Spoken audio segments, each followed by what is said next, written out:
Joins us now. Mweli, good afternoon to you. Officials there having their hands full in the last 2 days.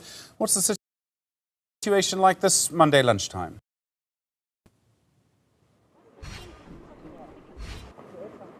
Stephen, more and more people are still coming from the Zimbabwe side, heading to South Africa. But now, just midday, we are seeing also quite a queue of people coming from the South African side, heading to Zimbabwe. But the most important part of the operation also, Stephen, you'll know that it's the monitoring of people who are trying to cross between South Africa and Zimbabwe illegally. And as we have heard from the Commissioner of the Border Management Authority, they've intercepted about 25 since this morning. And that operation continues to look around the areas where the borderline, the border fence is broken. That's where most of the people are taking advantage of the situation, crossing between the two countries illegally. But the numbers, it seems, they are being updated every now and then, Stephen. But let me just bring in the Commissioner now, just to give it as an update in terms of the situation at the present moment. Commissioner, earlier on, we spoke about 25 being intercepted. What are the numbers currently?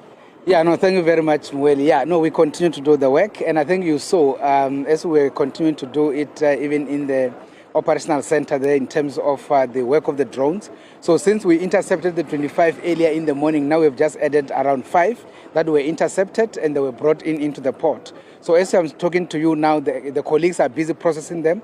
As you will know, they take their fingerprint and make sure that they get processed for deportation. The most issue is about them having to be V-listed to make sure that we are no longer going to be allowing them to enter the country for the next 5 years. So that is basically the work that we are doing. As we speak now, if you were to check in terms of the drone picture, you will realize that Limpopo River is now, in a way, clean. There's nobody who's trying to come in or out illegally into the country, primarily because they are aware that we're actually monitoring. So for us, the level of deterrent becomes critical, because the more we deter them from going there and get them to the port, that is exactly what we need.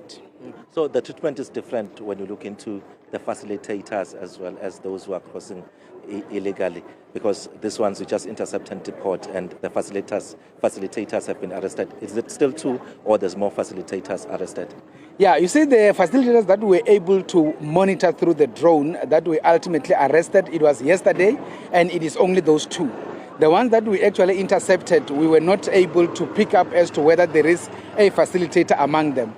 Because for us to be able to say this is a facilitator, we need to have some element of evidence through which we will have been able to monitor that person, walking around, communicating with somebody else, and be able to lead the people. And that is how we are able to pick up who the facilitator is. But in this instance, out of the number that we can talk about for today, which is around 30, we don't necessarily have anybody identified as the facilitator. And that is why all of them are being processed for deportation. With facilitators, as we always say, we don't deport them, but we make sure that they get arrested by the police, and we open a case of aiding and abetting.